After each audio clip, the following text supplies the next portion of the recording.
asalaamaaleykum waa Yoff ñu ngi leen di nuyu di leen ziyaara di leen baalu ak te di leen baal di ñaan yàlla mboole ñu baal ba li ñuy yëngu yëpp yàlla sootal ko te may ñu si ndam incha allah. Donc tey ñu ngi fii si Yoff Mbengeen bëgg a waxtaan ak waa Yoff si situation pandémique bu dëkk bi mais surtout pour Yoff. Donc le comité de veille et de riposte du quartier de Mbengeen dañu amoon initiative dajale comité de veille quartier yu Yoff yëpp pour que ñu waxtaan ci mbir mi parce que mbir mi fi mu toll dañu constaté ne que ne engagement communautaire daanaka fi mu toll nii mooy dernier rempart. Donc bi ñu xamee loolu et que aussi Yoff di benn bopp ba lu dal benn quartier yeneen quartier dañ koy sentir te lu dal benn quartier aussi day am conséquence yeneen quartier yi. Donc te ñun ñëpp ñu doon benn donc ñu ne woon daal nañu dajale comité de veille yu quartier yëpp bu ko defee ñu def benn communication par rapport à la situation donc boo xamante ne dina am impact si dëkk bi. Si loolu si dañu convier woon les différents comités donc comité bu Tongoor représenté ici par Baye Thiaw, je pense que kenn dootu ko présenté si dëkk bi. Comité bu Ndëngaañ représenté par Birane ak Bassi Gueye. Comité bu Mbengeen ñoom ñoo dalal gan yi donc Baytir Samb en tant que président AIC dina wax ci turu quartier bi. Comité bu Ngaparu représenté par Mbaye Thiaw ak Aline Thiaw. Comité bu Layeen représenté par Cheikh Baye Malick. Donc yeneen quartier yi aussi convié woon na leen mais malheureusement peut-être dañu am contretemps moo tax ñëwuñu wala ñëwaguñu. Donc sans plus tarder xam naa dañuy jox kàddu gi monsieur Baye Thiaw en tant que représentant du comité de veille bu Tongoor mu def sa communication par rapport à la situation. salaamaaleykum waa Yoff maa ngi nuyu ñëpp di ziar ñëpp di balu ak ñëpp. Donc man la Baye Thiaw représentant comité de veille bu Yoff Tongoor ñëw fii di waxtaan ak yéen ci mbiru pandémie bi nga xam ne moo fi nekk di xamal waa dëkk bi comme quoi que malgré assouplissement yi nga xam ne par exemple moom la gouvernement bi indi ci suñu doxin malgré loolu dañu war a gën a taxaw ci mesure barrières yi niñ ciy gën a taxawee mooy que dañuy gën a respecter mesures yi dañ ci gën a respecter ñu gën a inciter nit ñi à ce que ñuy raxasu inciter leen à ce que ñu respecter les distances inciter leen à ce que aussi ñu takk masque obligatoirement comme ni ñu ko defee ñun takk masque obligatoire ba pare ñu respecter distance yi gën a aussi protéger sunu njaboot parce que protéger sunu njaboot mooy protéger suñuy mag parce que mag ñi ñaanuñu yàlla di leen gaaw a perte parce que mbir mi ñëpp xam nañ ne mën na dal jeune bi mu résister waaye bu dalee mag mi mara détaillé donc war nañ si mën a góorgóorlu bu baax a baax a baax gën a aussi inciter xale yi ñu respecter couvre-feu bi surtout parce que couvre-feu bi yóbbu nañ ko 19h 20h yóbbuwaat ko 21h léegi ñu yóbbuwaat ko ba 23h donc sama xalaat mooy que bépp nit bu génn 23h vraiment bu ñu la jàppee xamal na yow jaarloo yoon parce que may nañ assez de temps nit ñi pour que vraiment ñu dox seeni soxla ma insister aussi si côté Tongoor comme man Tongoor laay waxal ma insister ci côté quai de pêche bi. quai de pêche bi gars yi jël nañ tous les mesures nécessaires mais dama bëgg ñu insister encore une fois ñu gën ko dooleel ci tefes gi aussi parce que tefes gi ni fa mboole mi nekkee mar d'Italie donc jaxasoo boobu ñii di jóge Grand Yoff ñii di jóge Thiaroye ñii di jóge fu nekk bu ñu ñëwee fekk si ñu amuñu droit génne leen mais quand même ñun am nañ droit wax ne nañu jël mesures yi nga xam ne par exemple moom lañ fi instauré que ñu respecté ko strictement ma insisté waat encore une fois mesures yi nga xam ne moom lañ jël pour mesure barrières yi ku ñëw fekk ñu si vraiment di nga ko def mais bu ñu ñëwee fekk ñun ñu def naka sa dul noonu ñoom du ñu respecté. beneen bi aussi mooy que côté Waraar plage la bu nga xamante ne dafa xaw a laqatu ñi doon entraîné côté côte bi jëm Parcelles jëm Cambérène ba Jàmmalaay fépp biñ leen force de l'ordre yi daxee foofu ñoom ñëpp dañu jubal ci Waraar donc ñun waa Tongoor waa Yoff gépp nañu insister ci protéger suñu plage boobu parce que protéger plage bi mooy protéger suñu bopp bu fekkee dañuy bàyyi jaxasoo bi foofu au niveau de la plage de Waraar musiba mën naa am parce que comme ni ma waxee quai de pêche bi Waraar aussi fu nekk la nit di jóge te ñun suñu dëkkuwaay moo ñu war a mën a permettre ñu góorgóorlu ba feebar bi jóge fi te pour feebar bi jóge fi il faut que ñu xool suñu doxalin inciter njaboot yi aussi à ce que vraiment ñu jël tous les mesures nécessaires donc vraiment moo ngi noonu nañu téye xale yi ñu wàññi déplacement yi te ma insister aussi que ne jàkka ji ubbi na bu jàkka ji ubbee nit ñi dinañ ñëw julli si bu ñu ñëwee julli si nañ jël mesures yi nga xam ne par exemple moom la gaa yi wax ci jàkka ji ñu respecté lépp vraiment macha allah donc di gërëm ñëpp di ziar ñëpp di baalu ak ñëpp aussi mais encore di encourager encore une fois les comités de veille parce que affaire bi métti na trop ñu encourager leen vraiment parce que mission bi ñu yor yàlla defal ñu ci sutura ba feebar bi jóge fi. salaamaaleykum mbokki waa Yoff salaamaaleykum ñi toog ci jotaay bi yëpp di leen nuyu ku ci nekk ci turam ak santam di gërëm waa Mbengeen ñoom ñi am initiative bi convoqué comité de quartier yu Covid-19 yu quartier yi pour sensibilisation vraiment ñuy rafetlu initiative bi parce que lii lépp defar la kon ñu ngi leen di sant ci loolu noonu di leen di gërëm moom laa doon tijjee ci kàddu yooyu noonu leneen li ma ciy teg maanaam teg nekk ci pandémie Dakar doon épicentre bi léegi ci biir Dakar ni muy doonee épicentre bi Yoff doon épicentre wu Dakar kon mu doon mbir moo xamante ne duñ ne mbir mu tuut la mais mbir mu xaw a yéeme la parce que tey quel que soit nu mu manti demee rek war nañ mën a booloo ànd ak jàppoo pour xeex feebar bi mu jóge fi parce que Yoff configuration bi ni mu bindoo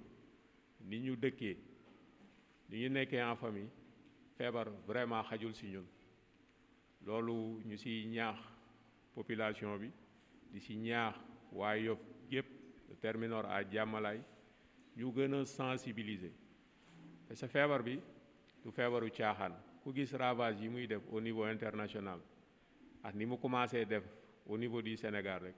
mu doon feebar boo xamante ne dañ ko war a jël au sérieux di ko doxee di ko waxtaanee di ko moytu surtout ñu moytu feebar bi jël suñuy mesures jël suñuy matukaay mooy ñuy takk ay masque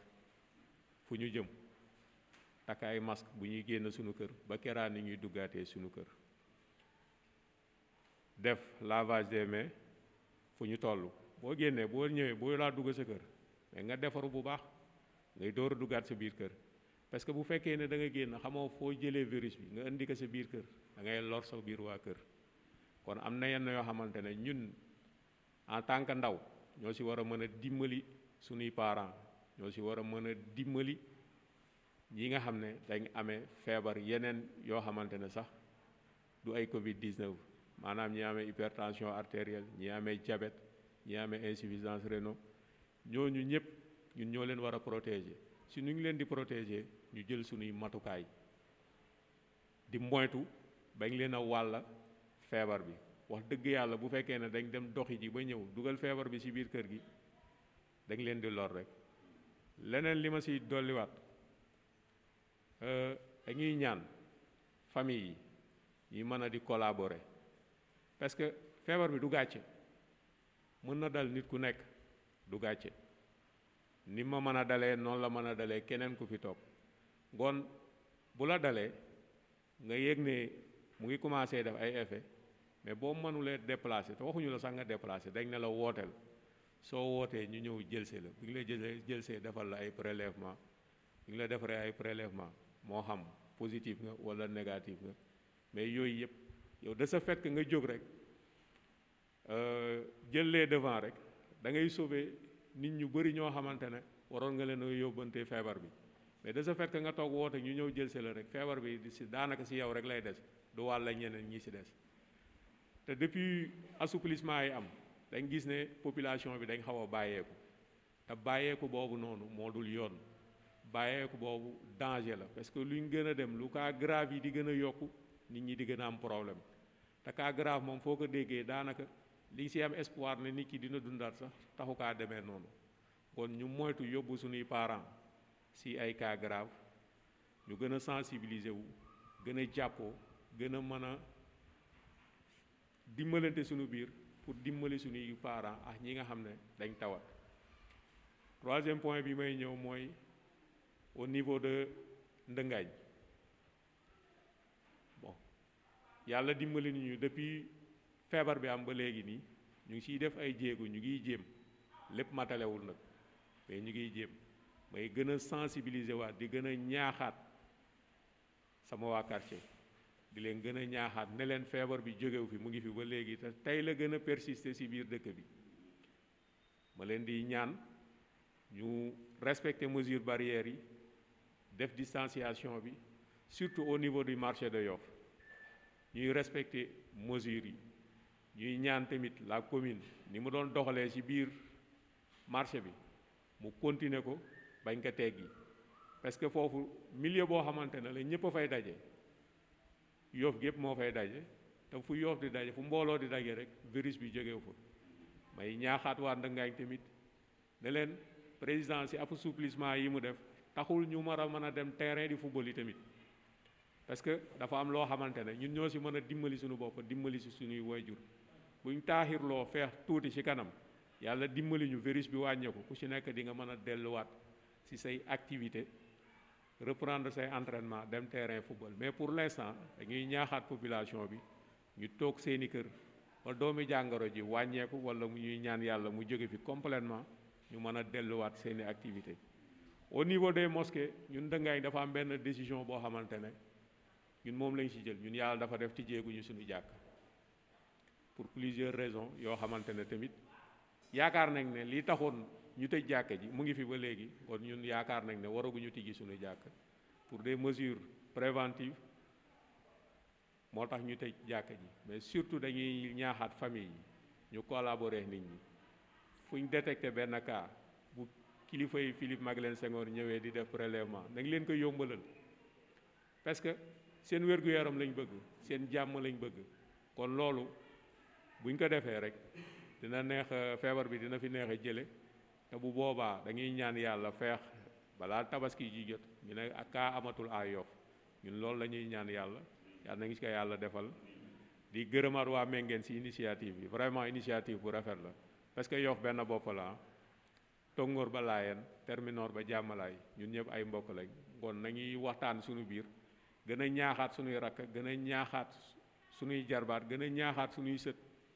ku amul loo def nga toog sa biir kër bul génn di wëndeelu di taxawaalu parce que jàngoro ji moom day wëndeelu rek kii génn rek moo koy jël dugal ko ci biir kër kon ñuy tàllalaat loxo waa Yoff di leen gën a ñaaxaat di leen gën a encourager ñu continuer ci sensibilisation bi jël mesure respecter mesure barrières yi respecter distanciation bi bu ko defee bu soobaa incha allah yàlla dinañu musal ci jàngoro ji. bismillahi rahmaani rahim. alhamdulilahi rabbil alamin alhamdulilahi rabbil alamin. asalaamaaleykum wa rahmatullah. ñoo ngi nuyu mbokki Yoff yëpp di nuyu suñu quartier Mbengeen bi ñi nga xam ni tey yàlla def na ñoo dalal gan ñi ci liggéey bi ñuy liggéey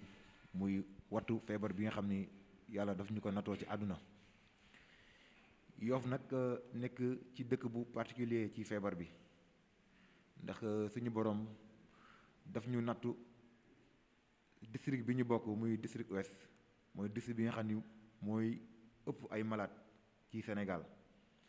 te Yoff bokk ci district boobu. ñun suñu quartier aussi Mbengeen nekk quartier bi nga xam ni feebar bi laal nañu lu bari waaye loolu lépp muy wund ni rek bi ñu yàlla natoo ba feebar bi dugg suñu quartier ñun comité de veille bi dañu jugoon waxtaan def benn dépistage de masse. loolu moo indi tey ñu mën a déceler malade yi nga xam ni am nañ ci quartier bi ñu leen ci sant di leen ci gërëm. gannaaw loolu lii wundu waxtaan bi yëpp rek mooy que ni jamono dafa toll foo xam ni feebar bi génnagul ci dëkk bi moo ngi fi ba léegi mais dafa mel ni ñun dañ ko xaw a fàtte. moo ngi fi ba léegi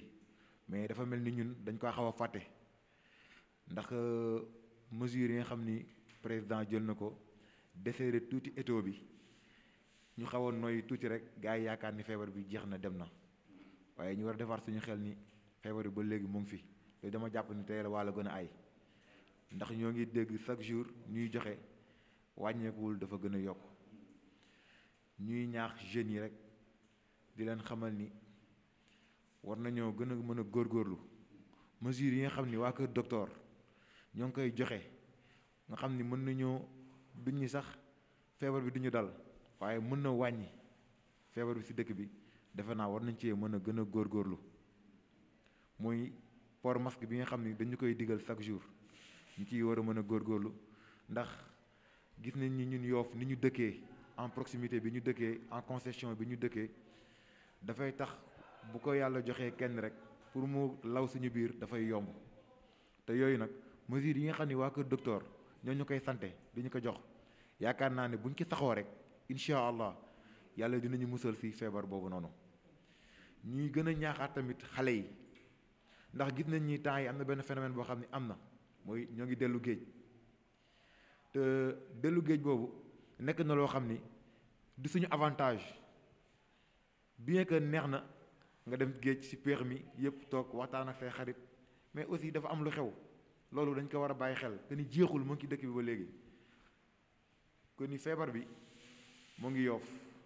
mu ngi Mbengeen mu ngi ci beneen quartier mu ngi ci beneen quartier mais tey bu ñu bëggee di dem géej ne dañuy fubal dañuy féexlu yaakaar naa ni dañuy gën a bàyyi feebar bi mu law te defe naa comité veille ak comité de riposte yi nga xam ne ñoo ngi koy monté ci quartier yi defe naa pour xeex loolu mu jóge fi moo tax kon du caagir ni rek dañoo bëgg nit ñi toog seen kër rek mu nekk suñu bànneex rek moo tax ñu leen toog leen seen kër mais dafa am lu xew moo tax ñu ne nit ñi nañ toog seen kër te yaakaar naa ni loolu lu am solo la di gën a ñaaxaat booy xale yi rek ñuy toog ci kër yi ndax bu ñu génnee dem plage wala ñu nekk ci mbedd mi dañuy jël feebar bi yóbbu ko suñuy kër te bu ñu fàttee ni suñu kër yi suñuy maam ñoo fa nekk suñuy yaay ak suñuy papa naam mën nañ am ay feebar yi nga xam ni feebar bi da leen di gaaw a gañe mu mel ni suñuy parents yi nga xam ni dañu am diabète wala ñu am ay feebar chronique yoo xam ni mën na leen a sonal loolu moo tax ñu leen di gën a ñaax ndax yaakaar naa ni mbir mi du bari wax parce que bu doon bari wax rek yaakaar naa ni noppi nañ bu yàgg mais bu ñu gisee chaque jour ñuy génn di ci wax dafa nekk loo xam ne lu am la lu existe la ndax bu ñu xoolee fan yi mujj yi rek cas yi mu ngi bëri waaye tamit ñàkkum bakkan bi aussi mu ngi gën a bëri mu nekk loo xam ne war nañoo gën a mën a tiital ñu gën cee góorgóorlu rassemblement yi ñu koy jéem a éviter bu ñu ko mënee je pense que ni lu am solo la bu fekkee ne tamit génn bi ñuy génn dem ci biti nekkul loo xam ni yitte la bu taxaw vraiment daal ñu toog ci kër yi je pense que moo gën et je pense que sax slogan wu restez chez vous moom léegi président dindi na ko defe naa ni slogan wu ñu jël ay précautions defe naa moom moo fi nekk te defe naa fi la ñuy ñaax nit ñi ñu gën a jël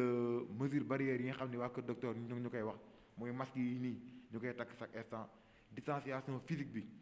ñu koy moytu chaque jour parce que gis nañ ni booy ba léegi ñoo ngi dajaloo ñoo ngi nekk te loolu luy favoriser feebar bi la di ñaan yàlla rek yàlla sàmm ñu te suturaal ñu suñu Yoff gii yàlla defal ñu fi xéewal ak sutura ba feebar bi nga xam ni moo ngi nekk ci dëkk bi yàlla génnee ko fi suñu quartier bii Mbengeen yàlla tamit taxawuñu suturaal ñu ba feebar bi nga xam ni dugg na fi yàlla génne ko fi génne ko ci quartier Yoff yëpp yàlla nañu ko yàlla defal ko bépp mboolem jullit in yansurkumullahu wala qaliban bismillahi rahmaani rahim alhamdulilahi rabbil alamin ginnaaw bi ñu sant yàlla julli ci yonente bi ñu ngi nuyu waa Yoff gépp rawatina waa Mbengeen ñi nga xam ne ñoo am initiative bu rafet bii nii dajale comité Covid yëpp pour ñu waxtaanee ci sensibilisation bi bon comme niñ ko xamee fii mu toll nii feebar bi Dakar bu nekkoon course la mën nañoo moo jël raw gàddu gi nii Dakar jëlee raw gàddu gi noonu la ko Yoff jëleewaat ci biir Dakar malgré présent wàññi na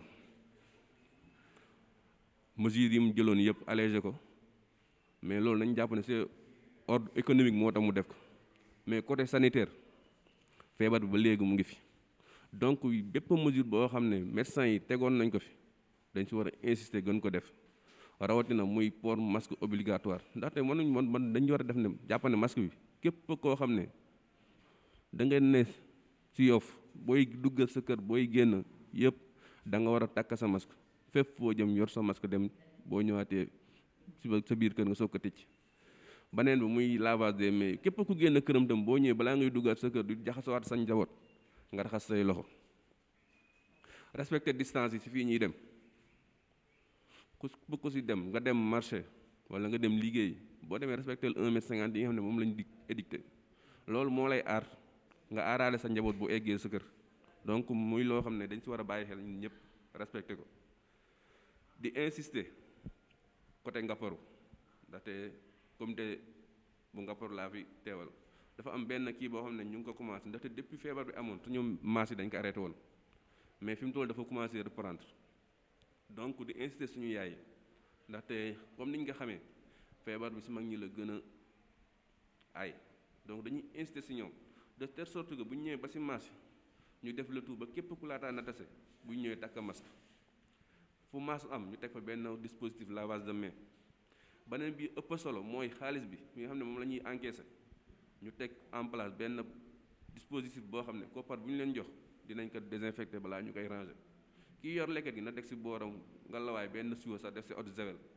xaalis bu mu yor mu désinfecté ko soo ko ranger dina tax dina leen aar dinañ aaraat seen njaboot gi aussi moom bu ñu paree ñoom la ñuy fekki ji beneen bi mooy côté Ngaparou ba léegi dafa am benn remarque bu ñu def muy par rapport à dispositif bi nga xam ne moom lañu gars yi mettre en place te yaakaar naa ni mu amee Ngaparou moom la amee si yeneen quartier yi muy bidon yi dañ seetlu ne am na ñoo xam ne dañ ko commencé jël ñeneen dañ koy jël yóbbu ko seen kër ñeneen di ko jël di ko jaay donc dañuy inciter foofu noonu de telle sorte que ñu xam ne li ñu fa teg du pour Mbaye Thiaw du pour Massamba du pour Mademba dañ ko teg pour aar waa Yoff donc nañ ko fa bàyyi ñu xam ne ne ñun waa Yoff ñoo ko moom ku ñëw raxas dem bu ko gën jël di or ñeneen ñi foofu la ñuy insister tamit pour gars yi moytu ko te jàpp nañu si bu baax a baax a baax beneen bi mooy comme ni ko Baytir waxee yaakaar naa phénomène bi mu am côté quartier Mbengeen moom la ñu am ñu nit côté géej campus yi dafa bari donc campus yooyu il faut ñu insister si dem ba de telle sorte que ku fay dem booy dem yóbbaale sa masque ngeen takka seeni masque raxas seeni loxo def distance ndaxte président c'est vrai moo wàññi mesures yi mën nañu leen tere campus mais aussi war nañ leen wax ngeen respecter mesure ba de telle sorte que boo ñëwaatee ba seeni kër doo leen or mag ñi nga xam ne ñoom ngeen fay fekk ndaxte feebar bi nga la mag ñi la gën a ay donc ñun ñooy aar suñuy mag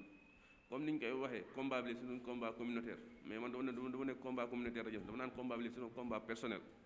nit ku ne yaa jël say mesure bopp bu ko defee nga man combat bi mën a doon collectif man Mbaye Thiaw ma defee li mu war a def keneen def li mu war a def yaakaar naa ne feebar bi dina fi jógee si lu gaaw a gaaw incha allah di jéggalu def si kàddu yi bu baax. ñu ngi nuyu ñëpp di ziar ñëpp di jël nuyoo bi di ko teg ci loxo waa Mbengeen ñi nga xam ne ñoo am initiative bi muy initiative bu rafet di ci jaare it di gërëm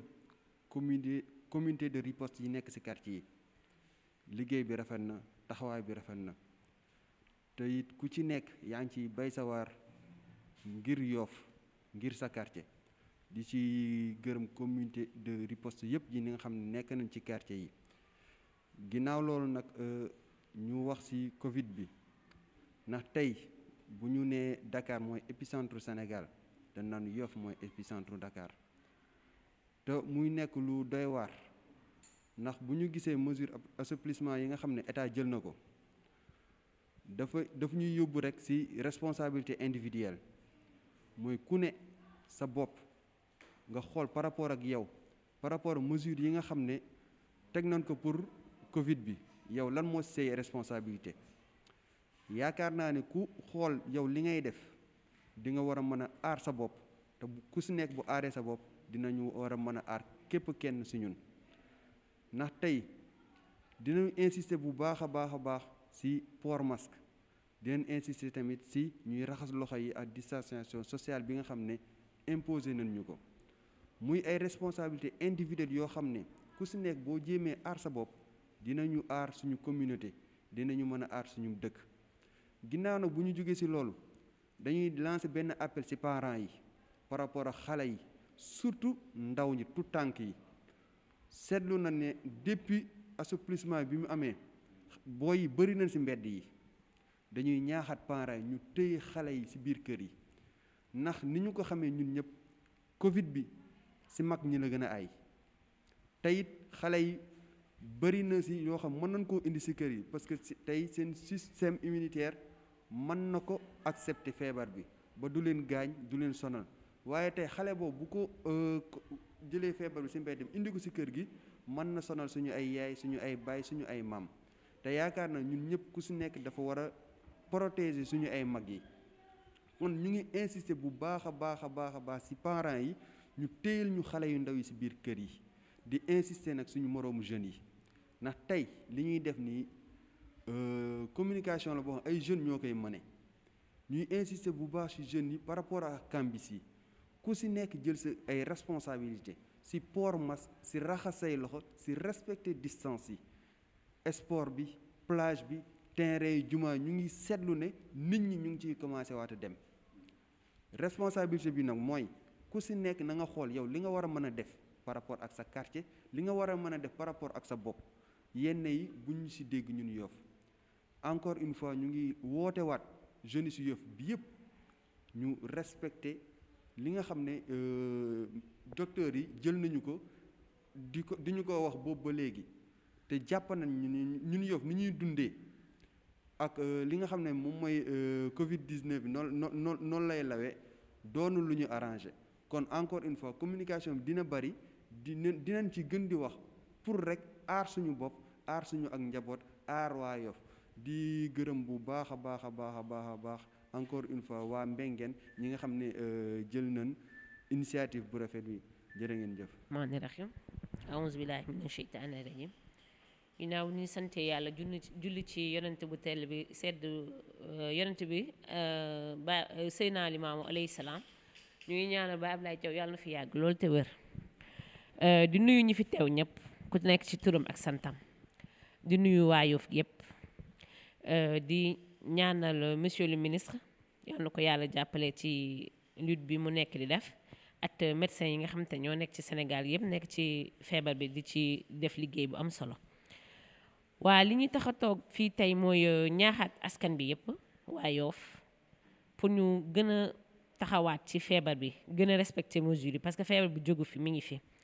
dañuy am tendance di négliger que ne feebar bi am na ñu bëri duñ ko gëm wala li nga xam te ne noonu lañ ci war a taxawee normalement duñ ko ci taxawee te dañu war a toujours respecter parce que feebar bi jeexagul mi ngi fi dañuy am tendance xale yi di génn ak yooyu mag yi ñu ngi ci kër gi toog mais kiiwuñu protéger wuñu leen carrément ci feebar bi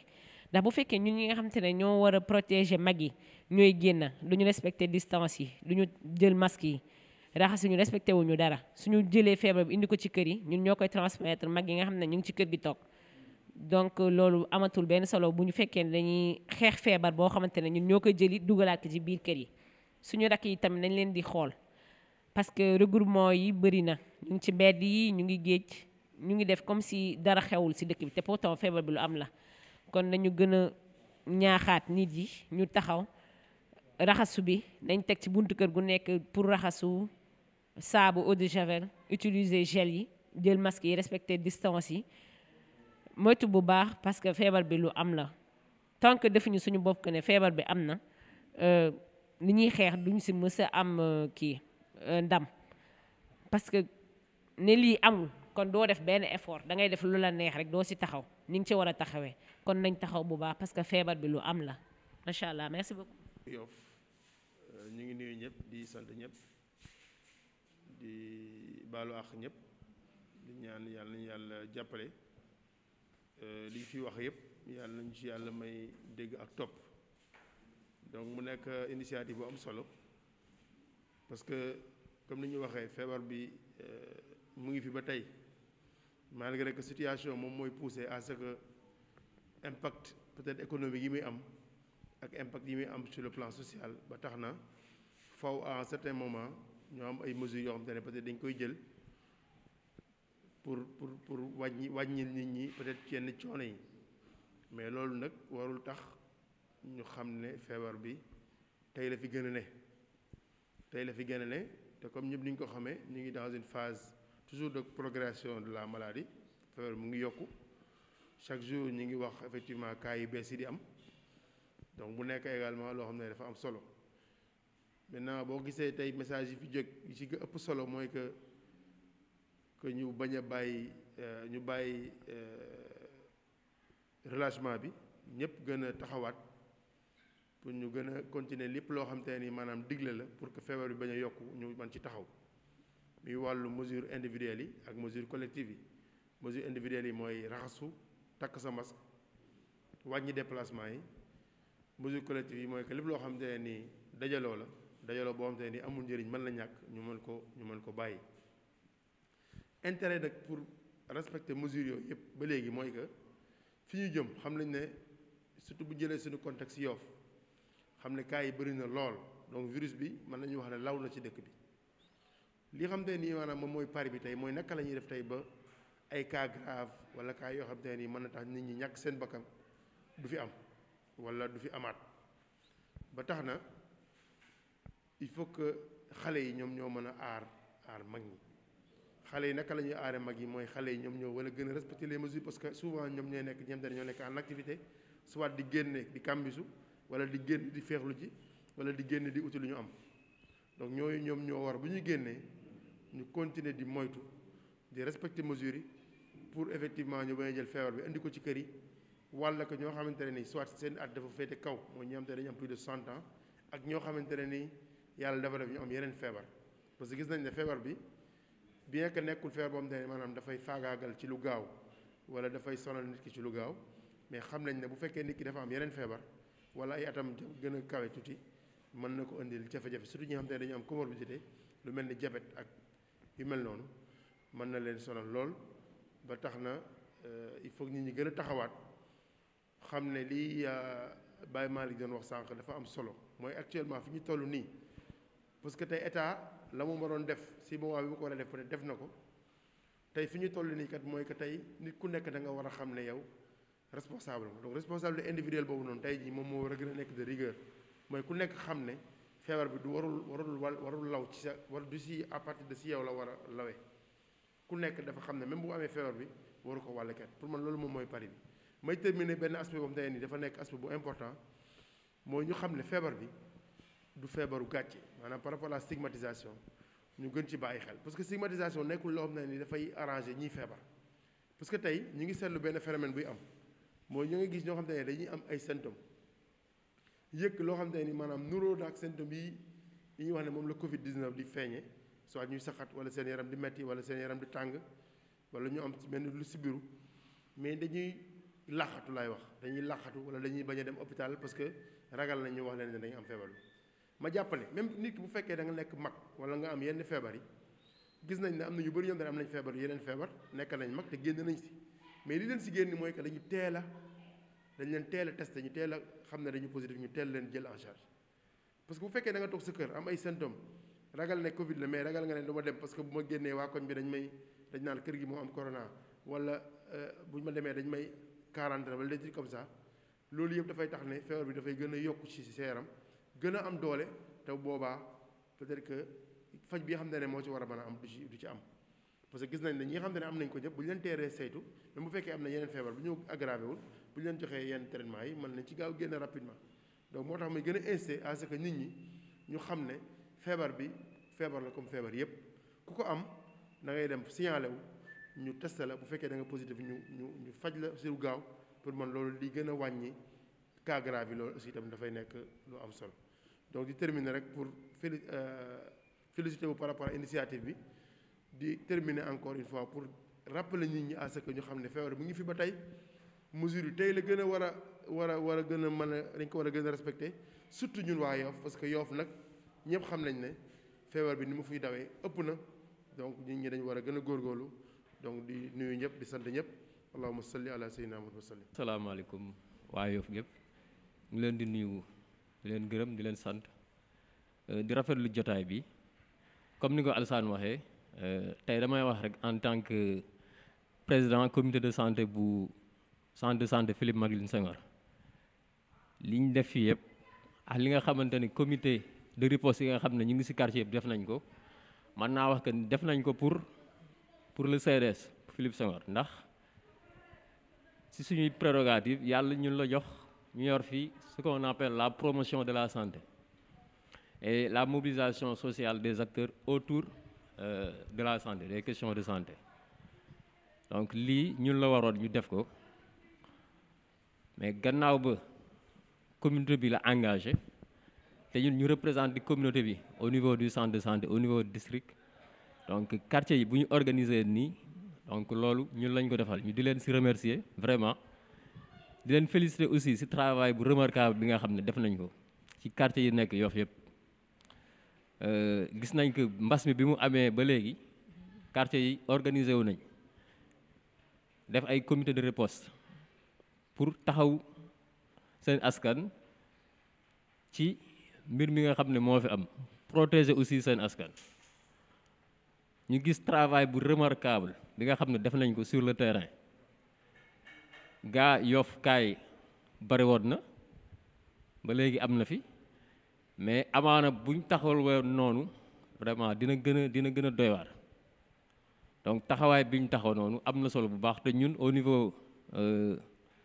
du district au niveau du centre de santé xam nañ ko bu baax a baax ñu di leen ci féliciter donc dafa doon baax ñëw fii tey gis wax comité de riposte yooyu que liggéey bi ñu liggéey gis nañ ko xam nañ ko te aussi am na njariñ bu am solo beneen bi muy ñaaxaat rek askan bi population yoffoise bi ndax certes am na ay mesures d'assouplissement yu ñu def mais feebar bi mu ngi fi ba tey demagul te Alassane explique nga tout à l'heure li tax ñu def mesures yooyu dafa am beneen logique bu nga xam ne dafa war a nekk au-dessus de la logique sanitaire purement ndax réew dafa bari ay fànn dafa bari ay domaines donc loo xam ni daf fi nekk ñu war a dund ak moom xamuñu kañ lay jeex aussi donc dafa laajaat ñu amaat yeneen taxawaay pour réew mi bañ a taxaw réew mi bañ a takk économie bi bañ a mën a marché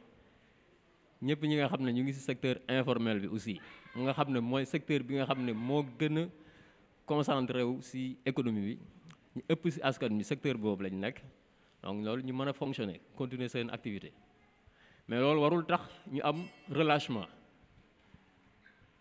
ndax depuis mesures yooyu ñu teg ko gis nañ que ni population yi dañ commencé bàyyeeku boo doxee ci mbedd yi yaa ngi gis nit ñi ñu ngi kàmbisuwaat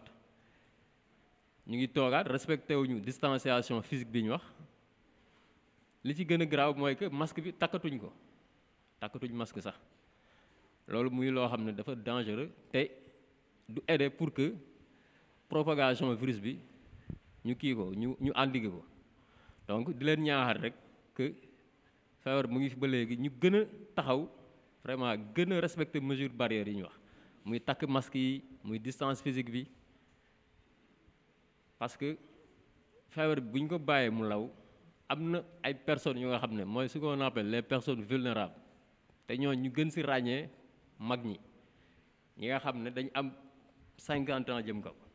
ndax chiffres yi ñu am depuis que feebar bi commencé décès yi ñuy am yëpp ñooñu la gën a concerné boo jëlee 90% yi dafa concerné tranche d'âge boobu donc ñooñu ñun dañ am obligation protéger leen ndax ñooñu ñëpp xam nañ que ni duñ génn lu bari ñun jeunes yi ñooy dem def suñu activité ñëwaat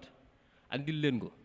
donc ñun dañ am obligation am responsabilité préserver suñu ay bibliothèques yooyu nga xam ne mooy mag ñi parce que mag tamit dañ ko soxla ci dëkk donc buñ defin woo xam ne du protéger mag ñi ba ñu loru ci donc loolu ñun dañ ci am cas de conscience ñun jeunes yi moo tax ñu war a taxawaat bu baax jéem fexe nuñ protéger tranche d'âge boobu et je pense que dans ce sens démb ministre bi muy rencontrer délégué de quartier yi ak yenn dignitaires yi wax na ci loolu ndax il a instruit le district à mener des stratégies yoo xam ne ça va dans le sens de protéger et de suivre régulièrement ces personnes âgées là en déployant des gériatres yoo xam ne vraiment dinañ xool périmètre communal bi yëpp jéem a xool nu ñu suivre mag ñooyu noonu ba protéger di leen surveiller di leen protéger bu baax a baax a baax ba nga xam ne duñ loru bu baax ci feebar bi beneen bi mooy docteur Ngalla wax na ko sànq muy la stigmatisation boobu dafa andi loraange bu bari ci feebar bi ndax ki xamante ni day sentir que ni dañ koy stigmatiser bu amee feebar bi moom am ay symptômes yu mu présenté du nangoo signalé wu te bu signalé wul rek toog kër ga loolu c'est une catastrophe ndax li nga fay fekk mën na ko fekk foofu bañ a dem hôpital bañ a dem ñu teel ko jël en charge faj ko ba maa dem ci leneen xew ci te gis nañ que ni ñun ñu nekk ci terrain gis nañ que ni ñu ëpp ci ñooñu temps yi on constate des décès à domicile te décès à domicile yooyu am na rapport bu baax a baax ak feebar ndax ku nga xam ne da nga sentir dara seeram rus a dem hôpital wala rus dem ñu kii la ne la da nga am Covid bi donc boo toogee sa kër tamit te kenn joxu la benn soin loolu noonu dafay daal di garaaw donc tamit ñu xam ne feebar bi c'est pas une maladie honteuse feebar bi mën naa wax que dafa nekk feebar boo xam ne dafa démocratique maanaam amul benn couche sociale boo xam ne bàyyi na ko ndax ñun ñëpp ñu ngi gis ñi muy dal ci dëkk bi dal na ay ministre dal na ay président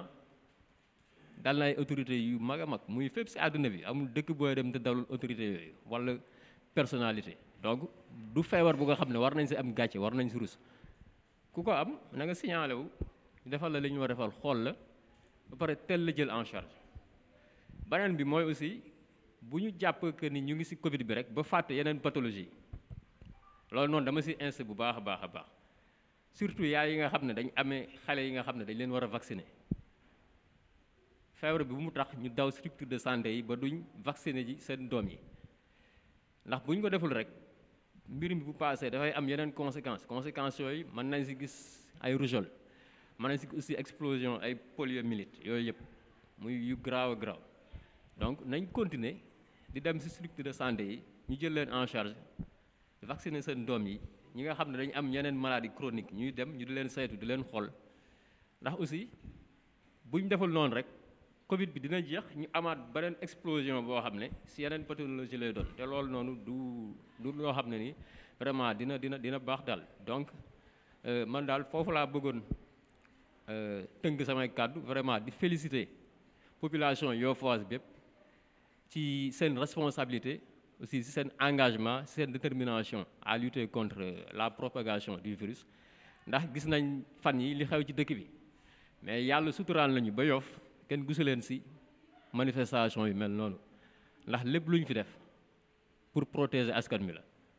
donc jël ñu fi benn mesure boo nga xam ne pour tënk nit ñi la wala pour restreindre liberté lépp lu ñu fi jël dafa fekk ne dañ ko jël pour protéger nit ñi aar nit ñi donc di gërëm waa Yoff bu baax a baax ba kenn gisu leen ci acte yooyu noonu ñu gis fan yi di manuma terminer aussi sans féliciter le district di ko placer ci loxo le médecin chef du district sanitaire Dakar Ouest muy docteur Abdou Karim Diop ak équipe bi mu àndal yëpp ci liggéey bu rafet biñ def ba mu jural ñu résultat yi amaana Yoff am na ay cas mais li tax mu am ay cas mooy que équipe médicale bi dañ jël affaire bi à bras le corps li nga xam ne situation bi laaj na ko ñu def ko d'ailleurs démb ministre bi félicité na leen ndax à chaque fois rapport yi ñuy jot foofu mooy que district ouest vraiment engagement bi mu am ci riposte bi ak détermination bi ak résultat yi muy joxe foofu quotidiennement vraiment gisuñu ko feneen donc loolu moo waral ñu am résultat yi ñu am ni yëpp cas yi ni mu bëree Yoff je pense que loo xam ne c'est une mauvaise chose en soi parce que dafa fekk ni mesures yi jël nañu te loolu mooy éviter propagation virus bi ndax dina tax ñu limiter cas communautaires yi dina tax aussi li ñu war a def yëpp pour aar askan wi ñu def ko di leen gërëm di leen sant di leen remercier encore une fois. du remerciement par rapport ak ñëpp ñi nga xamante ne ñu ngi yëngatu ci mbas mi ci dëkk bi donc te remerciement yi aussi mënuñu ko commencer te mënuñu ko def te duñ ko commencer ci ki nga xamante ne mooy bu doon guerre bi am na dañu nekk guerre ki nga xamante ne mooy diriger les troupes muy yàlla def muy waa Yoff muy ministre de la santé et de l'action sociale Cheikh Abdoulaye Diouf Sarr maire de la commune de Yoff ñun di ko remercier aussi par rapport ak appui yi mu def pour le comité de veille et de riposte de Mbenguène donc je pense que bu ñu maîtriser la situation à Mbenguène son appui en était très déterminant donc di ko remercier bu baax et di remercier aussi son adjoint monsieur Abdounar Mbengue par rapport ak taxawaay bi mu am fii parce que saa yu situation bi xawee catastrophe mu def déplacement ñëw fii gunge ñu appuyer ñu aussi par appuyer ñu donc di leen remercier bu baax a baax te di leen ñaanal yàlla may leen ndam si mbas mi ak si entreprise yi ñu yëpp yu ñu commencé donc beneen bi aussi mooy di remercier kon ni ma ko waxee woon sànq tous les comités de veille tous les quartiers de Yoff tous les quartiers à travers les quartiers ñu mën si jukki rek mooy les comités de veille yi nga xamante ne yàlla xam na ne booba léegi ñu ngi taxaw te kenn kuy yëngatu si mbir mi amul dërëm boo ci am waaw képp ku si yëngatu ci comité de veille yi amul dërëm boo ci am donc loolu dafay baax ñu koy leeral parce que nit ñi peut-être du ñu mën a comprendre yenn détermination yi bu ko nit ñi amee que ne amuñu ci dara xanaa ngërëmal yàlla donc di leen encourager te di leen féliciter bu baax a baax di leen remercier ci seen collaboration aussi parce que le fait que ñu invité leen ñu ñëw ci rek loolu dafay wane ne Yoff benn la Yoff benn bopp la te effectivement lii mooy suñu force di naan yàlla rek dynamique bi ñu nekk yàlla bu ci seytaane am yoon yàlla na ko yàlla gën a dëgëral te dafay répondre benn problématique bu ministre di poser toujours muy l'engagement communautaire donc ñun Yoff mën nañu wax ne fii lay ballee te encore une fois ñu ngi koy montrer yàlla na yàlla gën a dëgëral donc di remercier encore une fois aussi suñu kilifa yi dëkk bi surtout te ñu mën ci lim le comité de gestion de Mbenguène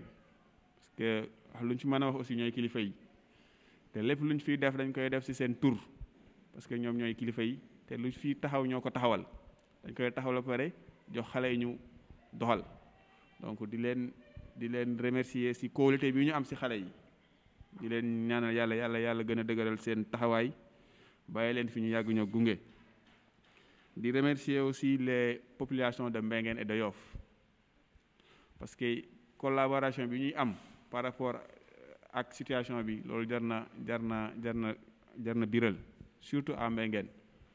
parce que cas yi garaawoon na trop mais le fait que ñu mën ko maîtriser mooy li docteur doon wax sànq rek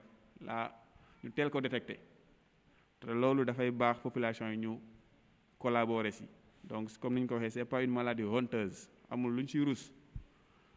donc loolu dana ci baax donc ñu ngi remercier waa Mbengeen bu baax a baax a baax a baax a baax par rapport ak seen taxawaay ci mbir mi donc loolu mooy woon kàddu yi doon ko wax ci turu comité de veille et de riposte de quartier de Mbengeen ñi nga xamante ne ñi ko composé ñu ngi fii muy xale yi muy bàjjanu gox yi muy mag ñi muy ñëpp mais bu ñu xoolee fii dañ fiy gis ay xale rek parce que ñoom ñoo yor doxal bi te loolu muy sas di ñaan yàlla rek yàlla gën ñoo dëgëral te yàlla def ba kenn bañ ci gis sa bopp te ñu koy def muy doon yàlla kese yàlla mi nga xamante ne moo am fay nag yal na leen yàlla fayal yéen ñëpp donc encore une fois di rafetlu jotaay yi te di ñaanal ñëpp di ñaan yàlla mu may ñu dem ci